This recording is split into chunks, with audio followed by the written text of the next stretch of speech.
পাপা কি করছো তুমি? কি নিয়ে? হাল্ক নিয়ে?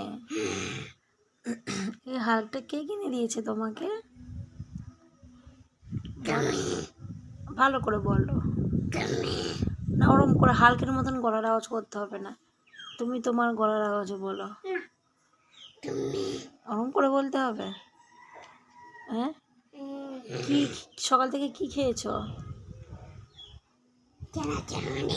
ভালো করে বলো, বুঝতে পারছি না।